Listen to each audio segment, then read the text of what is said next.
Welcome all, and thank you for joining us this evening. For those who are unfamiliar with who I am, I'm Sarah. I'm one of Interfaith Partners for the Chesapeake's Program and Outreach Coordinators. And before we get started, just want to go over a super brief tech orientation that you'll see here on the next slide, just to ensure a pleasant experience for everyone here tonight. First, we ask that you keep yourself muted, please, during this presentation. Also, if you have to get up and move around, we ask that you turn off your camera, or if you don't want to be shown during the session, again, now is the perfect time to turn off your camera. Last but not least, if you have any questions during the program or need assistance, please feel free to use the chat function. It's a great way to ask for help, and one of our IPC staff here tonight will do their best to assist you. But keep in mind, we will have some time at the end of the program for Q&A.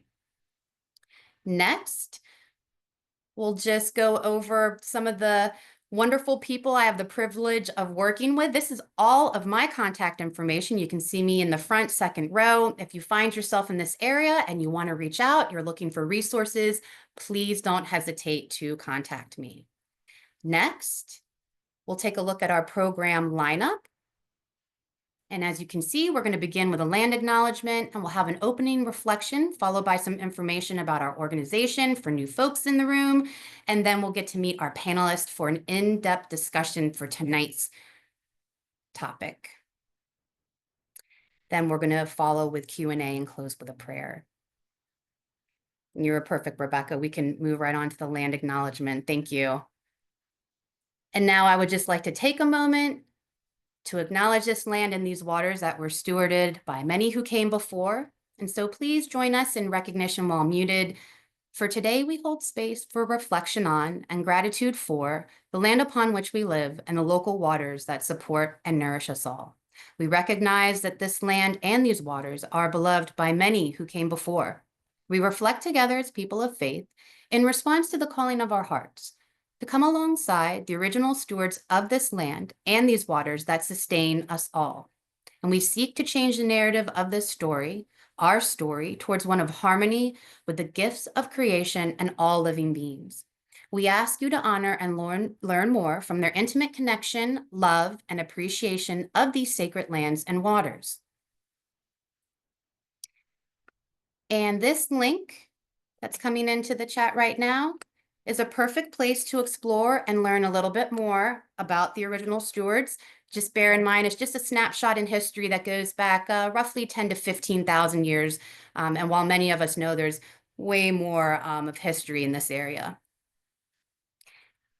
And now, this is a lovely prayer for the start of the new year. And I hope everyone resonates with this as much as I do. Lord, make my spirit porous. Make me spiritually porous to my neighbor, next door or over the sea. Lord, make me spiritually porous to the anguished cries of a planet in travail. Lord, make me spiritually porous to the presence of faith, hope, and charity every day. And most of all, make me spiritually porous to your presence. And that's a beautiful short New Year's prayer by Dr. James Christie. And the reason why I chose this is it's perfect to tie into tonight's program. So I wanted to share a quote from Reverend Dr. Martin Luther King, as he's remarked that the arc of the universe is long, but it bends towards justice. So it just made me think what an incredible dream to think about, as we can imagine now we have roughly 8 billion people on our planet. So if we're all praying the same prayer, how much faster might it bend in the direction we want to see the world? Thank you so much for taking that moment of acknowledgement and reflection. So now we're going to just shift gears and also just give a little bit of gratitude to all of our generous funders, as you can see on this slide, and they give us the capacity to operate as a connector organization that you can see on the next slide. It's just a wonderful puzzle that kind of illustrates how we help congregations connect with the resources they need to pursue environmental stewardship projects. And next, if you want to learn more about who's already doing this work, we have a lovely map. This is just kind of showing everyone that's joining this One Water Partnership movement. We'll encourage you to sign our pledge. I'll send some links along with the post follow-up. And so thank you to all the congregations that have joined. And if you haven't, we encourage you to join us in this movement. Next, we're just going to make a quick mention of any green teams out there that haven't already come to our training. We have our first training of 2025 this March. Very excited, and you can find out more of that on our event page, or you can go to our resource page. There's many resources available. All of them are in an effort to build and help strengthen your efforts at your congregation, places of worship, and home. All right, thanks so much. So let's delve straight into tonight's discussion. The topic of tonight's webinar takes a deeper look at how congregations have a profound spiritual role in serving as pillars of hope and action during times of crisis. So this is quintessentially embodying Dr. Martin Luther King's call to community service and justice. And so we want to talk a little bit more about land preservation. It's not only a way of protecting natural resources and spaces, but also about making history visible by honoring the resilience of marginalized communities, communities that have long faced environmental and social injustices, by empowering congregations to become resiliency hubs. And we're going to hope that it will give you some information on how we can help bridge that gap between environmental stewardship and social justice, fostering spaces that uplift communities while addressing the urgent need for climate preparedness. So I want to hand the floor over to Dennis Chestnut, who is a native Washingtonian and a lifetime resident of Ward 7. He's a master carpenter, vocational educator by profession, dedication to youth development, community improvement, and civic duty, and the list goes on and on. I don't want to take up any more of your time because it would take me probably the whole webinar just to discuss how much Dennis Chestnut has done in this region. So I want to go ahead and hand the floor over to you. Everyone, please welcome Dennis. And thank you so much for joining us. All right. Good evening, everyone. And thank you very much for the opportunity to address all of you on this cold, snowy evening. I just came back in from dropping my wife off to her band practice, and I realized how cold it was. So I'm glad to be in having a chance to talk to you about this topic tonight. And as was said, my name is Dennis Chestnut. I am a board member and one of the founding board members of the Ward 7 Resilience Hub Community Coalition. And it's Ward 7 because of its location where we started. Some of you reside in DC. You know that we have 8 wards in the city, and 2 of those wards are located on the east side of the Anacostia River. And Ward 7 is one of those 2 wards. So that's Ward 7 and 8.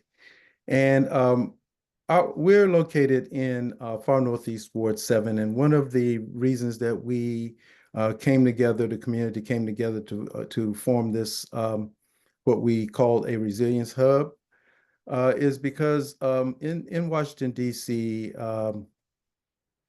there is, we reside, a large part of the city resides in a floodplain, in the 100 and 500-year floodplain.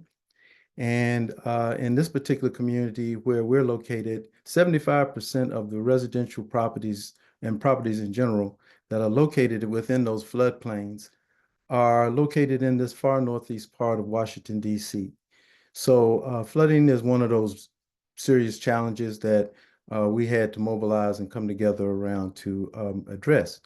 But in this period of time that we're in, the climate crisis, I would refer to it, is driving a lot of these changes. Right now, we see our fellow citizens out in California experiencing the dramatic fires that I'm quite sure just a few days ago, no one was anticipating having to get a notification that you have to leave your home.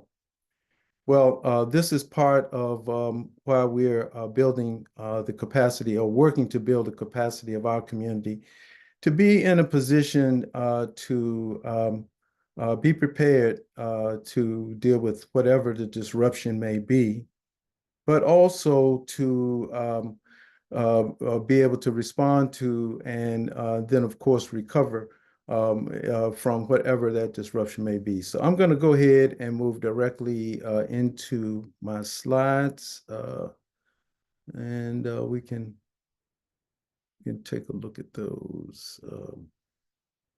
All right, is it loaded? I think I did see it on the screen just a second ago.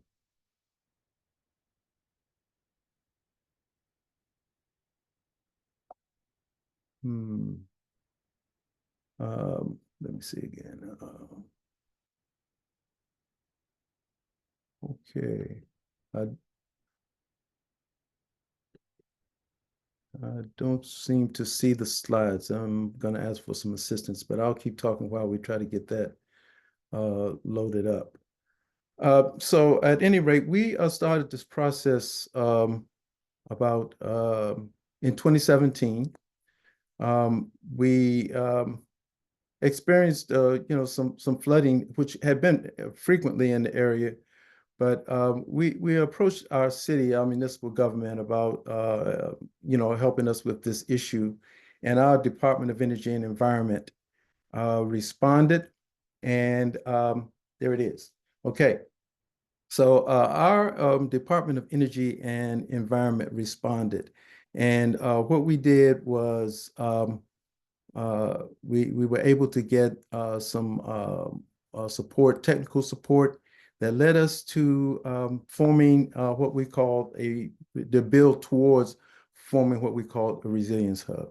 So preventing climate displacement with community resilience hubs, that's one of our primary and chief goals. So in tonight's agenda, I'll introduce to you what resilience hubs are and talk about them in Washington, D.C. and how we're approaching building out resilience hubs. I'll also talk to you about preventing displacement, because that's a very important aspect to keep focused on. If we're looking at what's going on in California right now, and there is a tremendous amount of displacement. And this is why we have to focus on this before, during, and after disasters. So as I was introduced earlier, but who is the Ward 7 Resilience Hub Community Coalition? So I want to make a clear distinction that the coalition is a group of local residents who come together to work to build community capacity, as I stated earlier.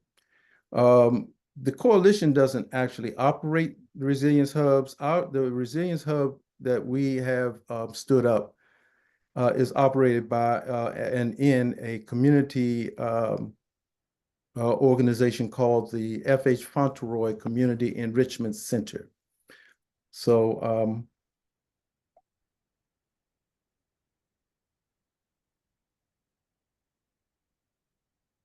what is a resilience hub?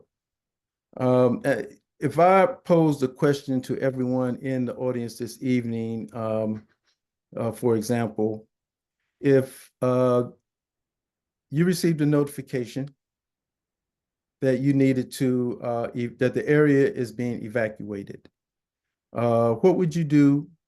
Where would you go? And how prepared are you to be able to do that?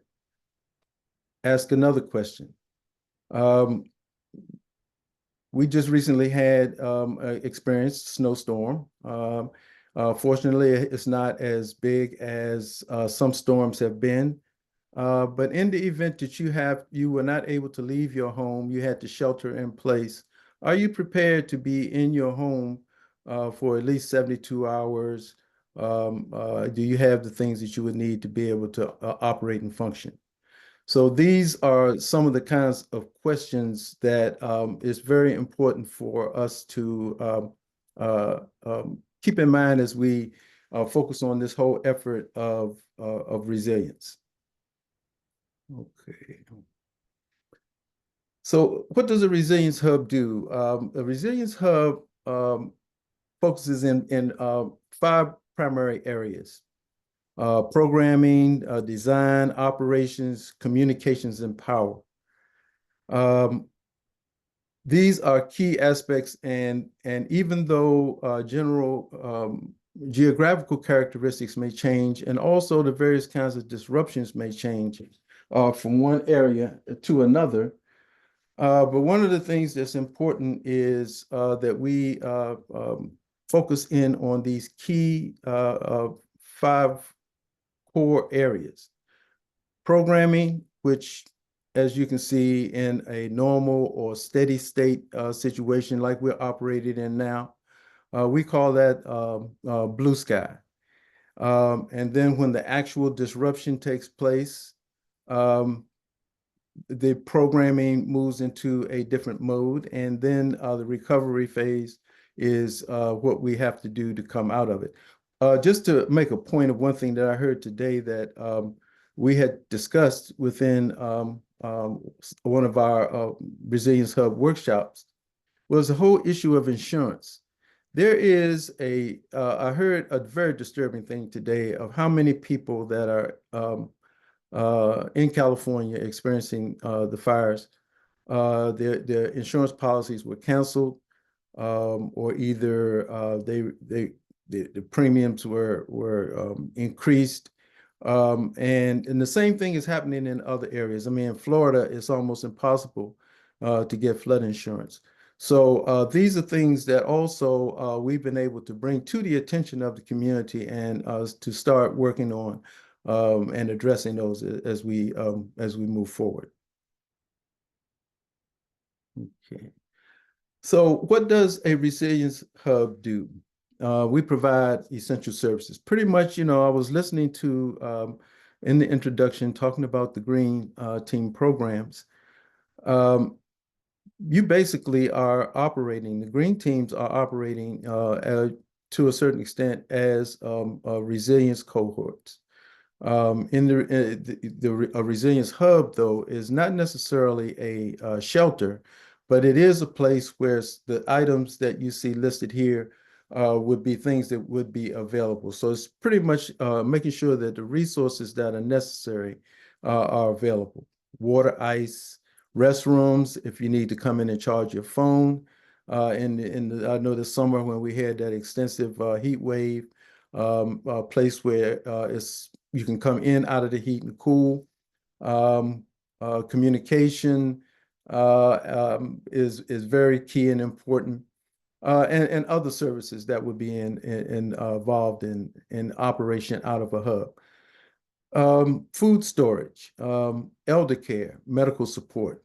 Some of these are all areas that may vary from one geographical area to another, but these are things that are very important to make sure that are available when the community experiences some kind of challenge. It's one that's listed on here that I know that a lot of people probably understand how important it is, and that's the animal and pet care services.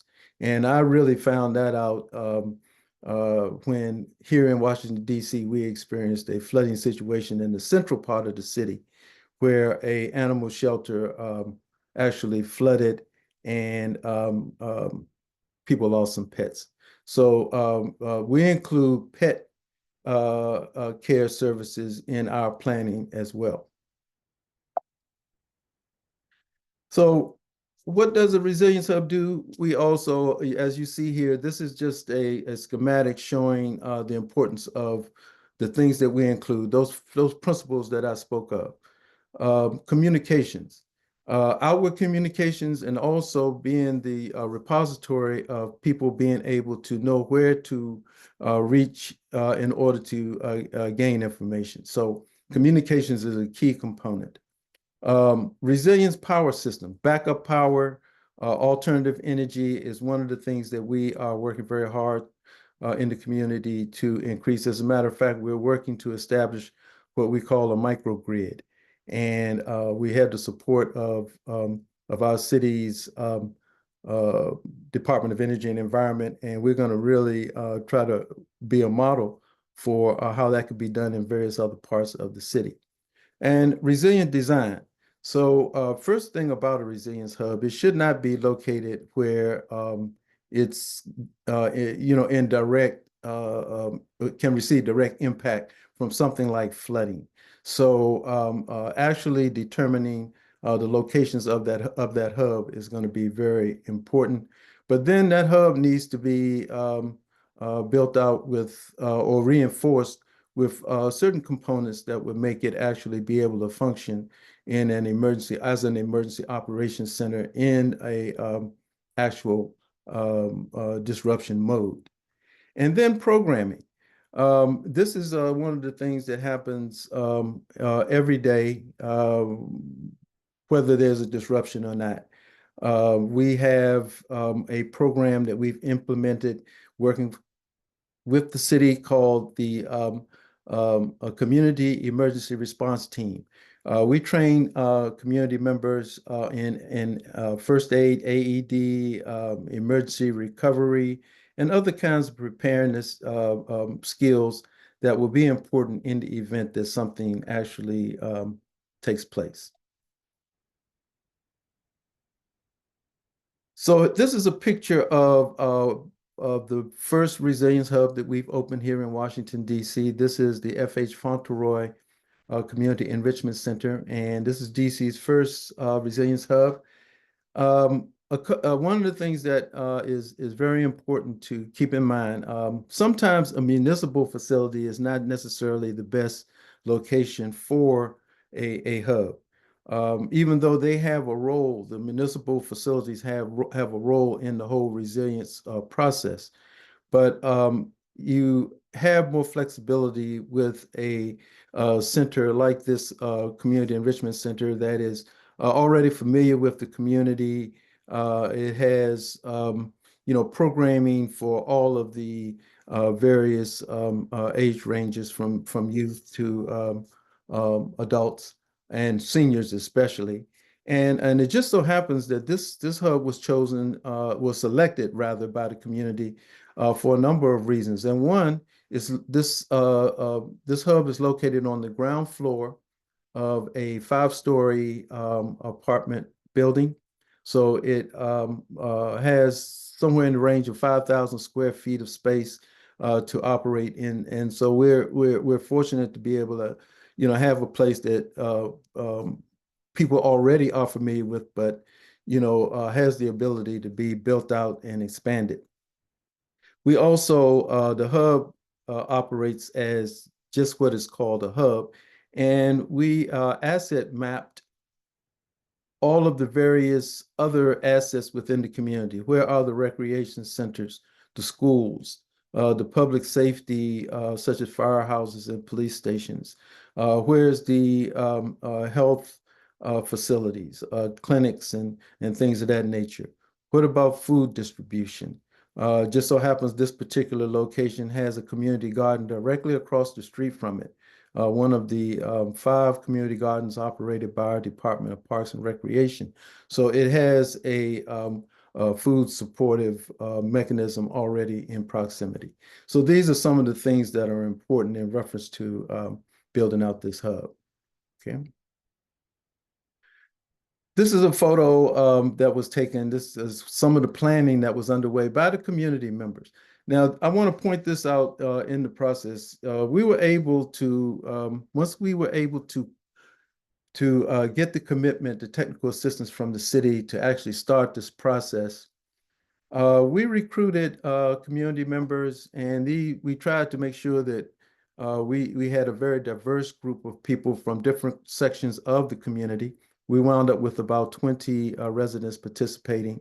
But in order for us to get a commitment for these residents to come on a monthly basis for at least 2 to 3 hours in an evening after work, we had to build in some key components.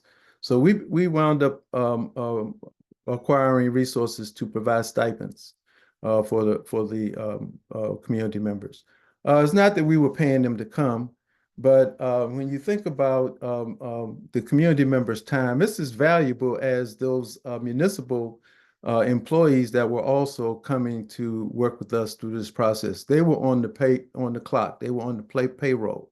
But these community members a lot of times get off of work, come home, come to these meetings not having gone home to prepare dinner. So we provided stipends, we provided food, dinner when they arrived. We also had childcare for parents so they could bring their children if they needed to. And all of this made for us to be able to consistently work and build out this process. So this is something to keep in mind in reference to that.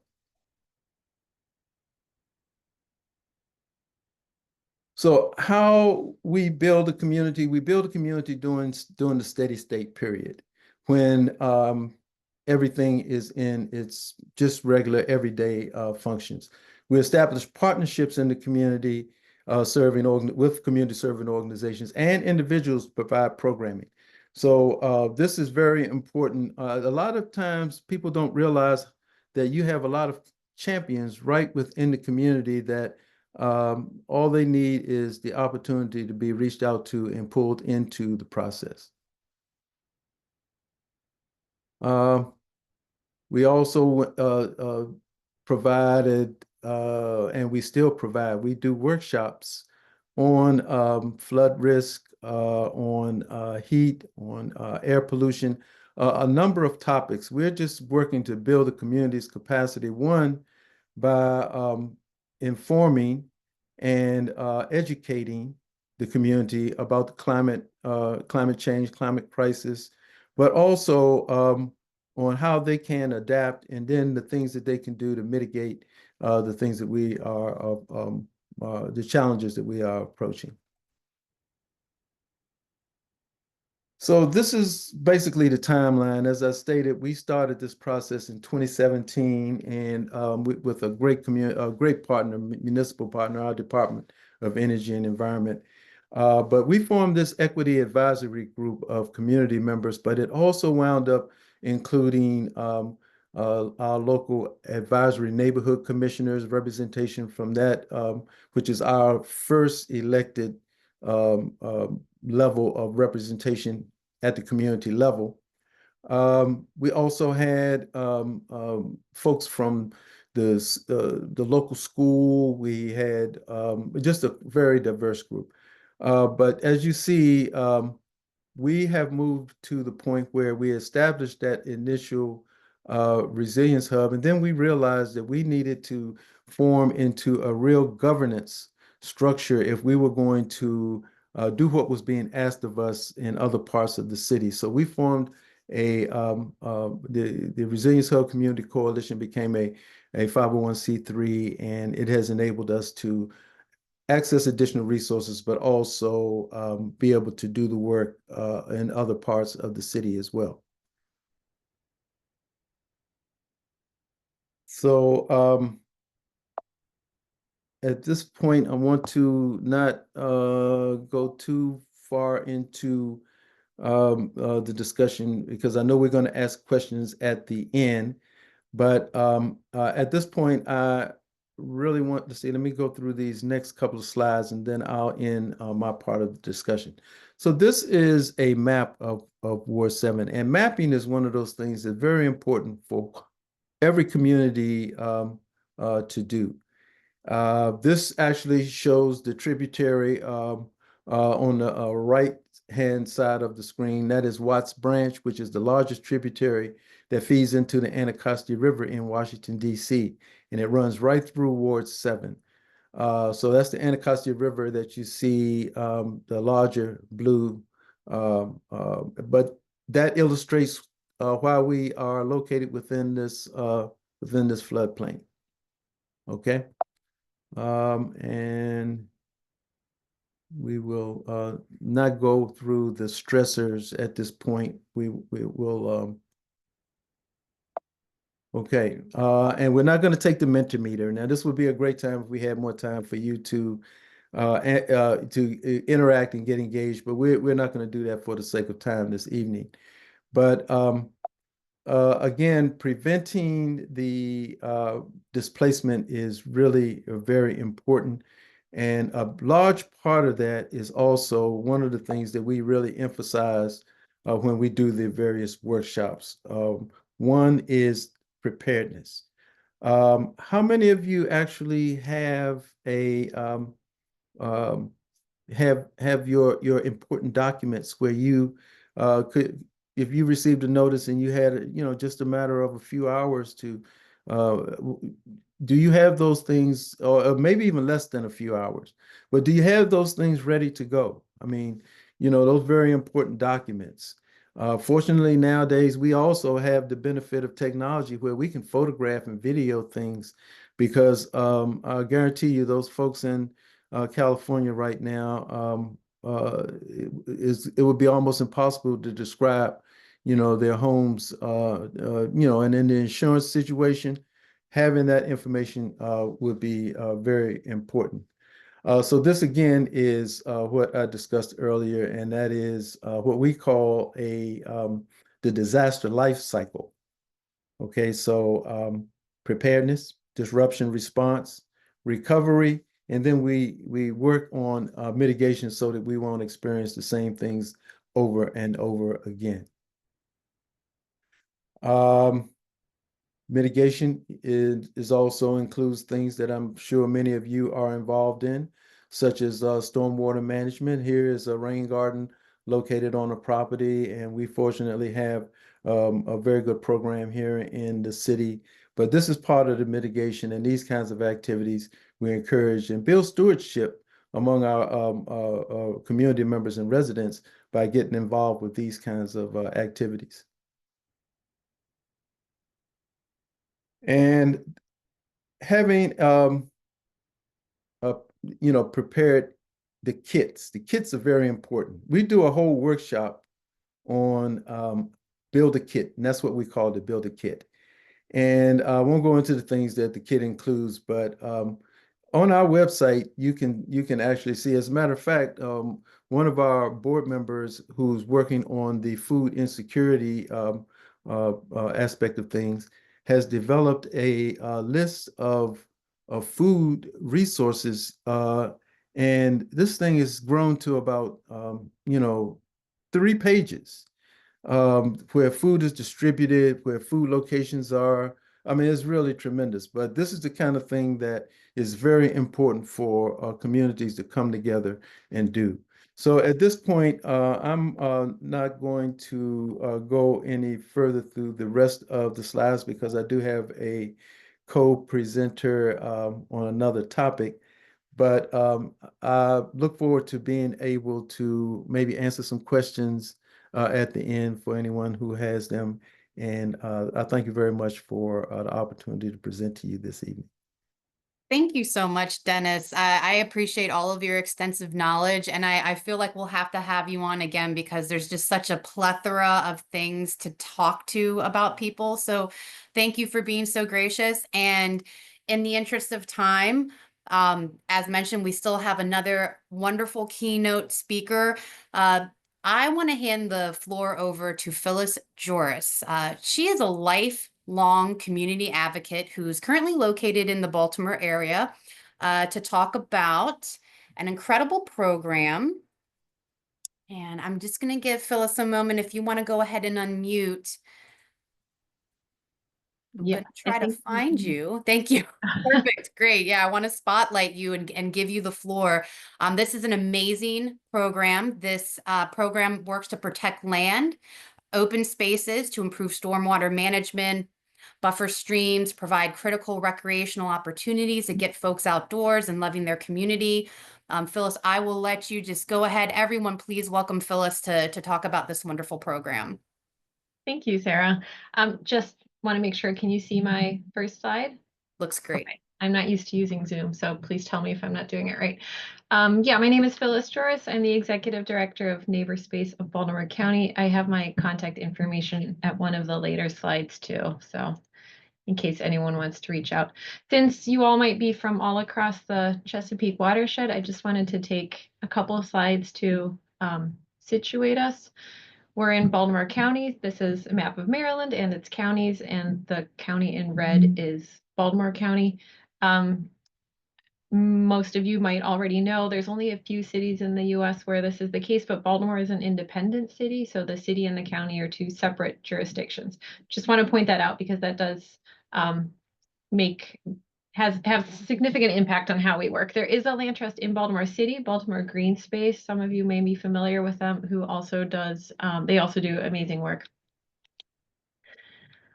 So we're a land trust in urban Baltimore County. I want to take a few minutes to kind of dive into what that means. Oops, there we go. What's a land trust? This is the definition that the Land Trust Alliance, which is our nationwide umbrella organization, has on their website. A land trust, sometimes also called a conservancy, is a community-based nonprofit organization that actively works to permanently conserve land. Pulling that apart a little bit further, conserve, what does that mean? That means that we protect the land from development so that it stays green.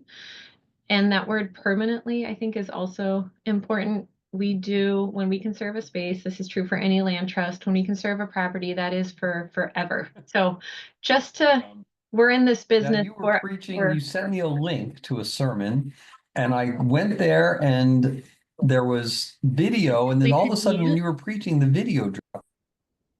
Sorry, Phyllis. Okay. Yeah, so I just want to point out that all the spaces that we conserve, that is for forever. So we're in it for the long haul. And then urban is of importance here. This is a little bit specific to Baltimore County. The county is actually divided into two regions, an urban region and a rural region. The white portion is the county, which was highlighted in red on the earlier slide. Our service area is that hatched grade area. There is a line in purple here called the urban rural demarcation line that separates those two areas. That was drawn in the late 60s. It's still in the same spot today. And the reason for that, it's basically the city's growth boundary. Other cities have similar growth boundaries. The reason was to protect our food and water and protect the rural character of northern Baltimore County. So you can see, if you're not familiar with Baltimore County, the areas in blue in the white part of the county, those are our drinking water reservoirs for Baltimore City and Baltimore County. So it is important to have enough green space around those. And then we have a lot of farms in rural Baltimore County.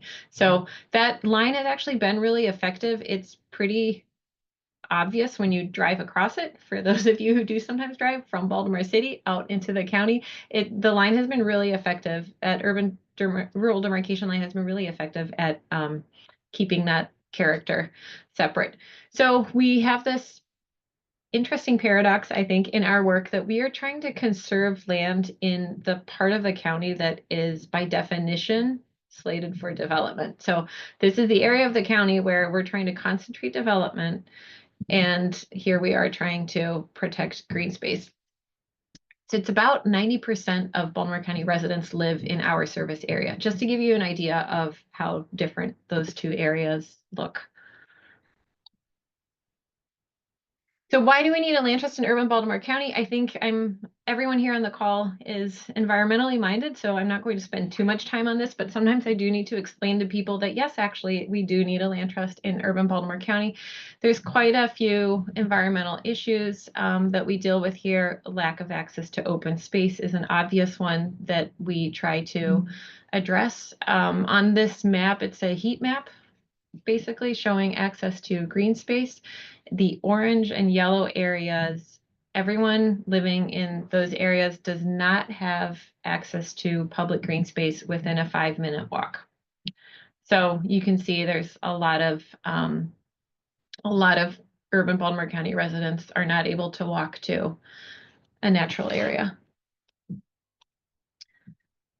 This is just compounded by low walkability, lack of sidewalks. A lot of these older suburbs and a lot of newer ones too were really built for cars. And you can see that here, a somewhat walkable neighborhood would be green, and all of these dots are yellow, orange, or red. So not very walkable.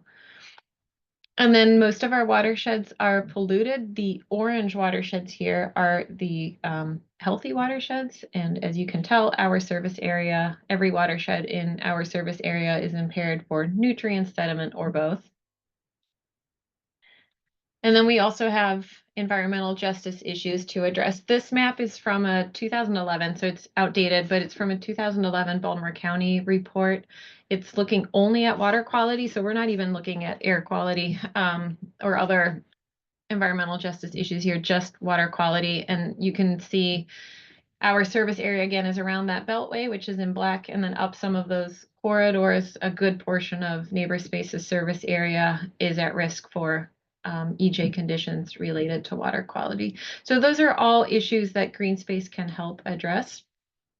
So we do have an important mission here.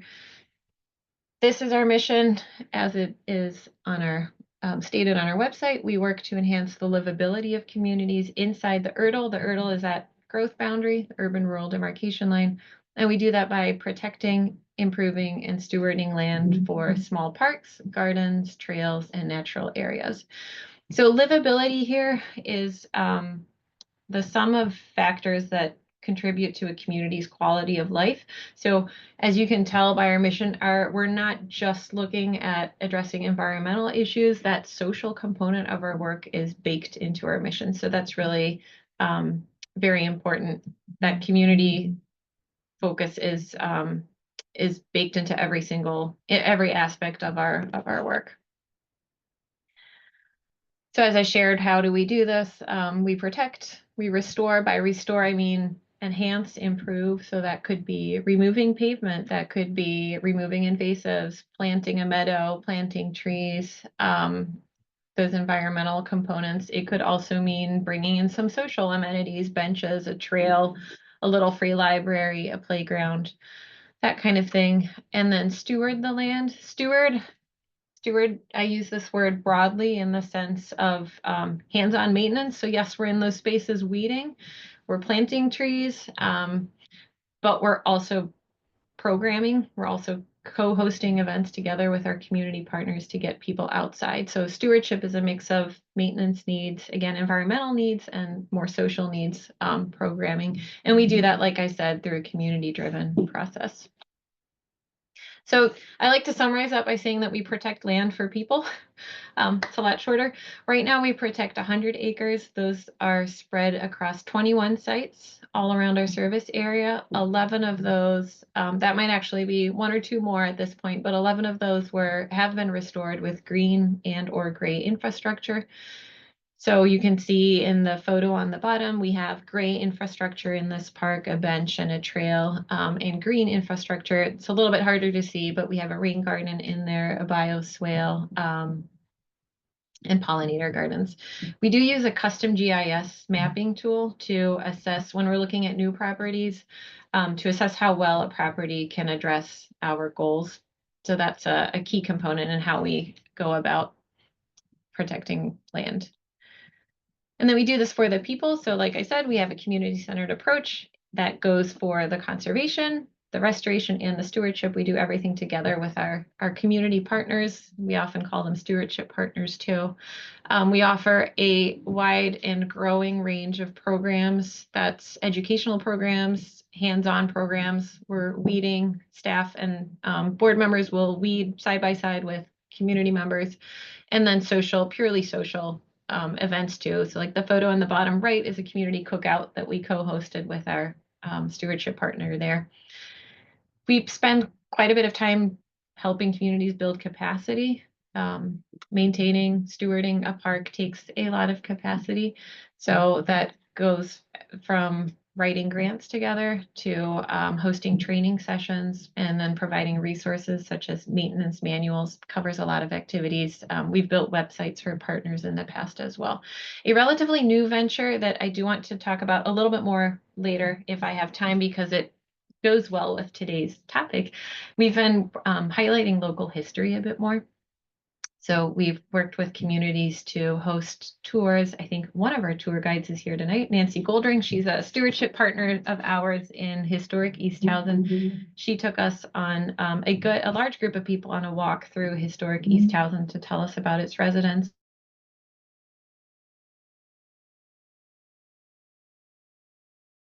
like originally.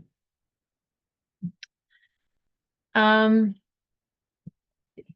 you still see and hear me? Looks like. Looks great. And Yeah. hear you. Yeah, we Okay. can hear you. Good, because it looks like I'm having issues with my microphone.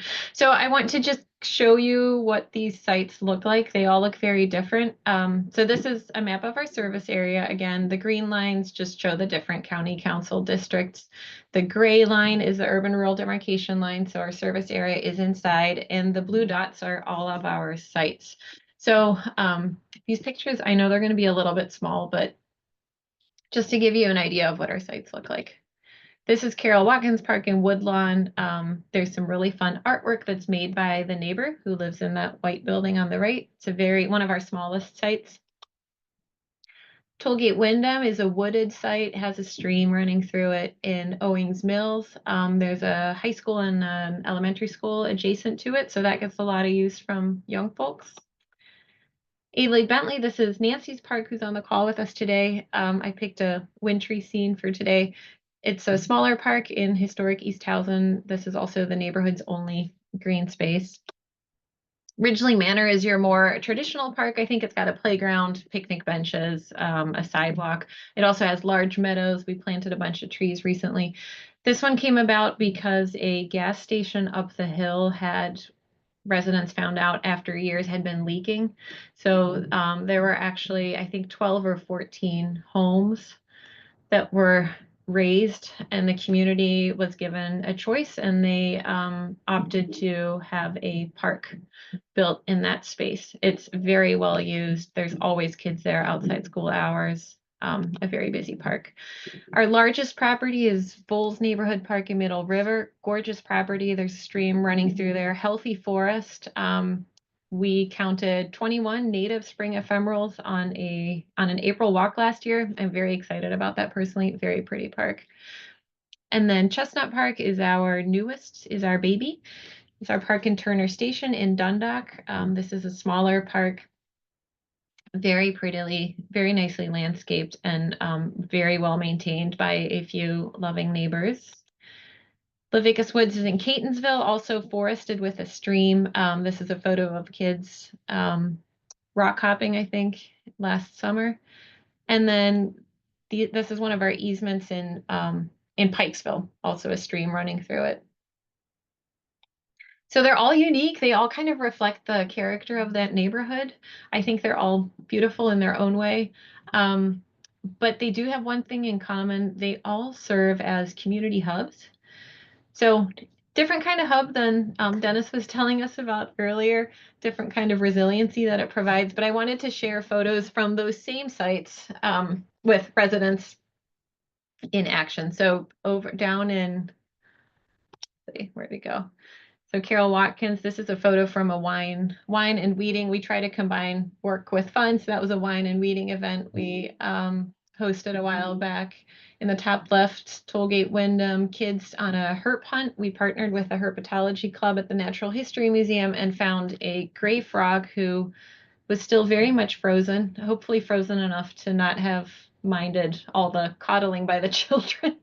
But the kids had a ton of fun.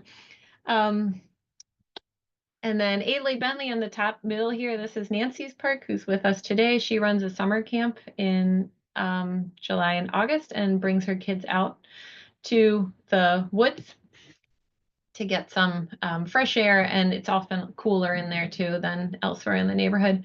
Ridgely Manor, kids on the play set. And then a frog. I could not find a photo of a human in Voles, although it gets a lot of use by humans, but I thought this frog was pretty cute. Neighbors in Chestnut Park in Dundalk. This is a photo from the cookout that we hosted last fall. And then in Catonsville, there's a grassy area at the entrance to the woods, and that neighborhood uses that area they host chili cook-offs, live music, trick or treats, all kinds of activities. And this was a work session trying to remove some bamboo in Pikesville. So the sites get a lot of use, I think, in the ways that the community needs it to be used. So Sarah said I should talk a little bit about how congregations can get involved. So I'm going to take advantage of that because I think there's a range of ways to amplify our mission and partner with us. And I think many of you may already be doing some of these things. But so again, we have those kind of 3 steps in our process: conserving, restoring, and stewarding community green space. The obvious one is conservation. This is kind of a new venture, I think, for congregations, but it would be similar to our other properties. Other land trusts have done it. Churches often have a little more square footage or acreage than residents do or other neighborhood institutions. And so I do think that might be of interest. Protecting all or a portion of church property. If Neighbor Space is most interested in public property, so that would be providing public access would be an important part of that equation. Restoration. I'm sure since you're all in IPC's network, you've probably already done restoration on your congregation's property. We are piloting a new program based on Doug Tallamy's homegrown national park idea. So our hope is that one day our neighbor space parks would be nodes in a network of pollinator habitat, and not just pollinator, but wildlife habitat that would also be space for humans to commune with nature. We have a little bit more square footage, which is why it makes sense for our parks to be those nodes, but I think churches would also be great nodes. And then I'm trying to go a little bit quicker because I know we're running out of time, but of course there's environmental improvements such as meadows and stormwater BMPs, as well as social improvements that I think just make it a little bit easier for people to feel comfortable outside. Stewardship. So again, this covers the hands-on maintenance activities and the more social programming. We love partnering with other organizations to share the love. So we host a Neighbors for Native Plants course, which if you're familiar with Baltimore City's Weed Warriors program, it's based on that, but we have a much heavier emphasis on restoring healthy native ecosystems. So we go into identification and removal of non-native invasive plants, but we also spend a good amount of time talking about how can you then restore that area to a healthy native ecosystem. We like hosting bio blitzes, and it is our hope, along with that pollinator network, that we would one day have residents making observations on our naturalists throughout our service area so that we can get an idea of what lives there and how they're doing. We host walks about a variety of topics. And as I said, we're pretty good at demonstrating hands-on best practices. And then I think I've run out of time, but this is a photo from a history tour. This was actually a bus tour that we hosted in Woodlawn. So this is something we planned over the course of a few months with community members to decide on locations and stories that they wanted to share, with a focus on the racial history in Woodlawn. There's a lot to dive into there, so we weren't able to cover anywhere near all the stories, but highlighted some of them. So we have 2 more. We're working on one in Turner Station and hoping to do one in Overley as well, where we partnered with Towson University. We've already done that research, but sharing that with the public and putting those on our website as well. So that's those are some fun new projects. Here's my contact information again, and some of our work and projects are on our website, so feel free to dig around, and if you have any questions, that's my cell. Always welcome to give me a call, and my email. That's my last slide. Thank you so much, Phyllis. Before I just express a little bit more gratitude for you really condensing such a robust program in a short amount of time, because I know you could talk more about the work that you're doing. I must ask about this noodle guy. What is this? Oh, the noodle guy? Yes. So he is actually not there right now because the artwork kind of mysteriously disappears, and there's a family. So the neighbor right next door is a metal artist. He welds these amazing structures. There's also, I don't know if you can see in the photo, there's a frog in the background on its back. That is actually made out of papier-mâché. He himself is amazed that it's held up so well, but our agreement with him is he can showcase his artwork using we had plinths built as part of the park's construction, and he swaps them out. So this yellow guy is currently on loan to someone else, and there is a red family member brightening that corner. But yeah, it's a lot of fun. What an awesome idea, too. I mean, even like you said, a whole bunch of capacity building, community engagement. What a wonderful way to just get folks more engaged in outdoors and exploring environmental art. So I'm glad I asked. We do have a couple of questions in the chat. I want to be respectful of everyone's time. I want to thank you so much, Phyllis, again, and Dennis, for taking a deep dive into this topic. So before I open the floor, I do want to give folks a chance to unmute if they have questions, but there was one that popped up right before the end of your presentation from Jan. And I believe this is to both you and Dennis. Can any of these hubs serve as potential evacuation refugees in case of disasters? So that's an interesting question. So, could they take people? I think, Dennis, you mentioned the space in Ward 7 of some of the buildings, but yeah, good question. Are these spaces, would they be able to hold people? In terms of the resiliency hub. So actually now rereading that, I think this is more directed towards Dennis, and I'm gonna just check in the chat if you don't mind, Dennis, answering for some other questions. Sure. And I'll say, and I did mention that a resilience hub is not necessarily an emergency shelter, but what we have developed is something that we refer to as a hub and spoke network. So, as I stated, there are facilities with the asset mapping that we conducted. There are facilities that we have pulled in and have worked on agreements to serve in that capacity in the event of certain, types of disruptions. And some of those places are much more and much better suited for those purposes. Schools, recreation centers. I mean, recreation centers have some tremendous facilities, showers, other kinds of things. But churches also, and we are working with some of our local congregations to also be spokes and part of this hub network, because churches have tremendous facilities. They're already gathering places.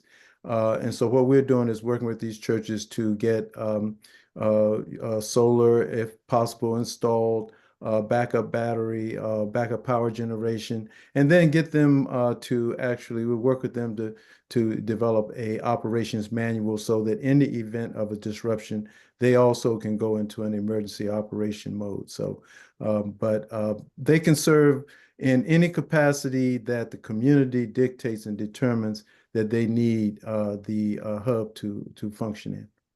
Thanks so much, Dennis. And here's the one for Phyllis. I just scrolled past it. Sorry. So this question was more about legislation that works to protect and restore green spaces. The other question behind that was, what about saturation of development? So maybe is there legislation to protect against that? You mentioned this, important work in an area that's slated for more development. Can you share? Yeah, those are two great questions. And I would tell Jan Danforth that if she's interested, we do sometimes look for people to testify in favor of legislation that protects green space. Yes, so we do. NeighborSpace has an advocacy and public policy committee that is constantly paying attention to legislation that is coming out or proposed or maybe bubbling in the background. So we're in touch quite a bit with folks at Baltimore County government, our local councilman, preventatively, I would say, and then if necessary, if there's a kind of a crisis issue. We also testify at the state level. I've gone down to Annapolis a few times, which, by the way, I should maybe mention that there is the it was urban green space. It is now called green space equity. I don't know, Sarah, if that was something you all shared out. There was that grant opportunity. That's something I testified for 2 years ago. So that's definitely something we work on that I think is very necessary. There's, I think, some newer threats to conservation as well that aren't always as clear cut power lines and solar siting. So yes, there's we have our neighbor space committee that's most active at the Baltimore County level. I'm also on the board, sit on the board of Forever Maryland, which is our statewide conservation umbrella organization. Forever Maryland's also very active in staying on top and proactively working on legislation for some of those threats. Saturation of development, that's a really good question, and I won't be able to give you an intelligent answer in two minutes, but yes, we are rapidly running out of space in our service area to provide housing for all our residents. At Neighbor Space, we believe that there is a lot of potential for redevelopment rather than taking away green space that's remaining and developing that. We have a lot of strip malls that are not functioning or partially functioning. We have a lot of parking lots. We have a lot of office buildings, especially since COVID, that are partially or unoccupied. There's a lot of gray that could be restored to green.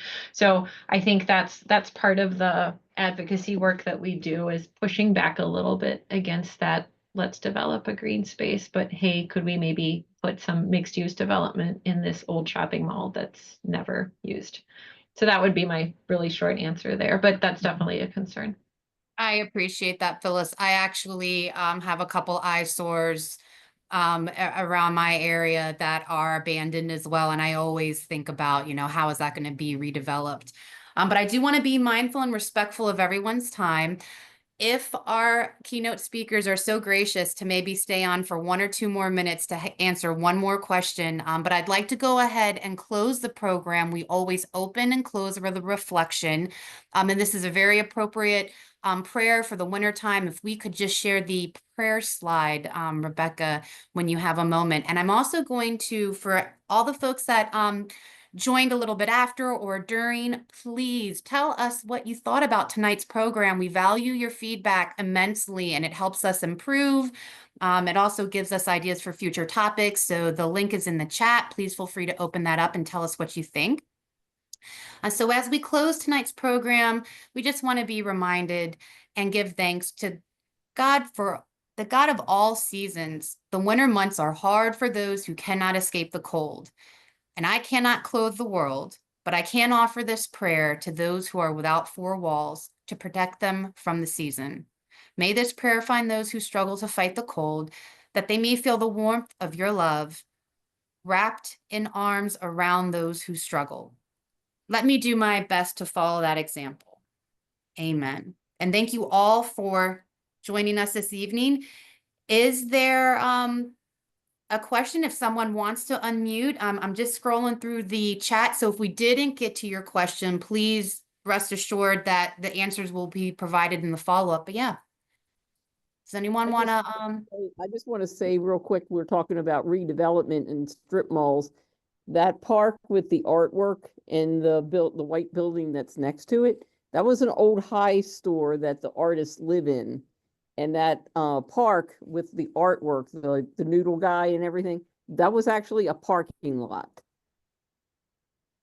And so now it has transformed the neighborhood. And it's a perfect example of the opportunity to turn something that is, not used, disused, and then turn it into something beautiful in the community hub. Thank you for sharing that. That is a great example. So thank you all. I will go ahead and let you all free to enjoy the rest of your evening.